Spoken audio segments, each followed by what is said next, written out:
اقبال کہتا ہے تو نے پوچھی ہے امامت کی حقیقت مجھ سے، حق تجھے میری طرح صاحب اسرار کرے، ہے وہی تیرے زمانے کا امام برحق جو تجھے حاضر و موجود سے بیزار کرے، دے کے احساس زیاں تیرا لہو گرما دے، فقر کی سان چڑھا کے تجھے تلوار کرے، موت کے آئینے میں دکھلا کے رخ دوست تیرے لیے زندگی اور بھی دشوار کرے، فتنہ ملت بیضا ہے امامت اس کی جو مسلمان کو سلاطین کا پرستار کرے۔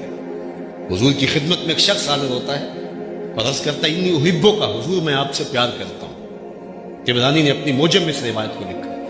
حضور نے فرمایا سوچ لے کیا بول رہا ہے۔ اس نے کہا انی احبو کا، میں آپ سے پیار کرتا ہوں۔ فرمایا پھر سوچ لے۔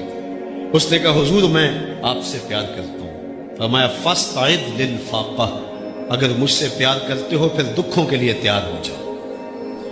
جو سیس تلی پہ دھر نہ سکے وہ پریم نگر میں آئے کیوں؟ یار اسلام کی قیمت اتنی تھوڑی نہیں ہے، اسلام تو کبھی سر مانگتا ہے کبھی کربلا مانگتا ہے۔ اسلام قیمتی دولت ہے، قیمتی متاع ہے، اتنا سستا سودا نہیں ہے۔ اللہ قرآن میں فرماتا ہے تم سمجھتے ہو جنت میں یوں ہی چلے جاؤ گے؟ تم سے قبل لوگوں کو جھنجھوڑا گیا اور انہیں پیس کے رکھ دیا گیا، حتیٰ کہ وقت کے نبی بھی پکار اٹھے کہ مالک تیری مدد کب آئے گی؟ پھر ہم نے کہا بس میری مدد آیا جانے گی۔ اذیتیں، دکھ، مصائب، آلام، کن کن تکلیفوں سے لوگ نہیں گزرے۔ امام غازی نے لکھا ہے مکے سے لے کے طائف تک 70 ایسے نبیوں کی قبریں ہیں جن کی وفات صرف بھوک کی وجہ سے ہوئی۔ صحابہ کی زندگیاں دیکھیں۔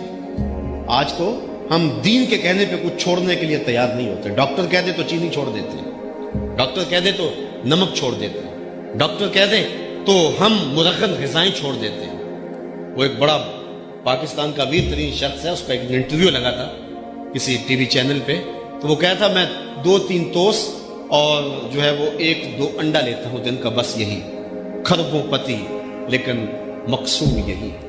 ڈاکٹر نے کہہ دیا سب کچھ چھوڑ دیا۔ ڈاکٹر کہے تو چینی بھی چھوڑ دیں، ڈاکٹر کہے تو گھی بھی چھوڑ دیں، رب کہے تو کچھ بھی نہ چھوڑے۔ وما قدر اللہ حق کا قدر ہی، اللہ کی قدر کا لوگوں نے حق ہی نہ جانا، تو پھر دین اتنا ہی بے توقیر ہے، اتنا ہی بے قیمت ہے کہ ڈاکٹر کے کہنے پہ چھوڑ دو، رب کے کہنے پہ نہ چھوڑو، یہ کیسے ہو سکتا ہے؟ تو جب تم اس کے ہو جاؤ گے تیرے ہندیاں سندیاں محبوبہ میں کافر ہوا جے میں ہوا، جب اپنا آپ مٹاؤ گے تو پھر دیکھو۔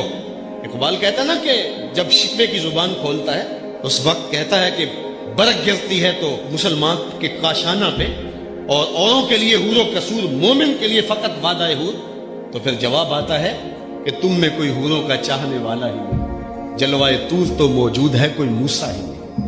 کوئی ہو تو صحیح، کوئی وہ جذبے لے کر کے آئے، کچھ سب کچھ برباد کر دینے کے لیے، سب کچھ چھوڑ دینے کے لیے آمادہ تھے ہو۔ اگر بدر میں 313 لوگوں کو رب نے فتح کا تاج پہنایا اور اس دن کو میرے رب نے یوم فرقان کہہ کے پکارا، تو ذرا دیکھو تو صحیح، یہ سارے گھر بار نہیں چھوڑ کے آگے تھے، بچے چھوڑ آئے، بیویاں چھوڑ آئے، ماں باپ چھوڑ آئے، وہ لوگ تھے جنہوں نے سب کچھ قربان کر دیا۔ اس شخص کی کہانی بھی نہیں بھول سکتے ہم جو بدر کے موقع پہ کھجوریں کھا رہا تھا اور کھجوروں کی گٹھلیاں دوسری جیب میں ڈال رہا تھا، تو حضور نے فرمایا اٹھو اٹھو اس جنت کے لیے جس کی چوڑائی زمین و آسمان سے زیادہ ہے۔ تو اس نے کہا کہ ارضها السماوات والارض، زمین و آسمان سے زیادہ؟ حضور نے فرمایا ہاں۔ اس نے کہا پھر میرے اور جنت کے درمیان یہ کھجوریں حائل ہو رہی ہیں؟ کھجوریں پھینکی اور میدان عمل میں کود پڑا، لوگوں نے اٹھایا تو اس کی لاش پہ اتنے زخم سے تک پہچانا نہیں جا رہا تھا۔ تو راہ حق میں لوگوں نے سب کچھ لٹا دیا، لوگوں نے سب کچھ قربان کر دیا، اور ہم اللہ اس کے رسول کے کہنے پہ حرام چیزیں نہ چھوڑ سکے، اور پھر کہیں کہ ہمارے اوپر اللہ کی رحمتیں کیوں نہیں برستی، اللہ کی کرم نوازیاں ہمارے اوپر کیوں نہیں ہوتی۔ تم میں کوئی حوروں کا چاہنے والا ہی نہیں، جلوائے طور تو موجود ہے کوئی موسیٰ ہی نہیں۔ تم اس طرح بن کے تو آؤ، اس طرح آؤ تو صحیح، آنکھیں کھول کے اپنی زندگی کا جائزہ لو،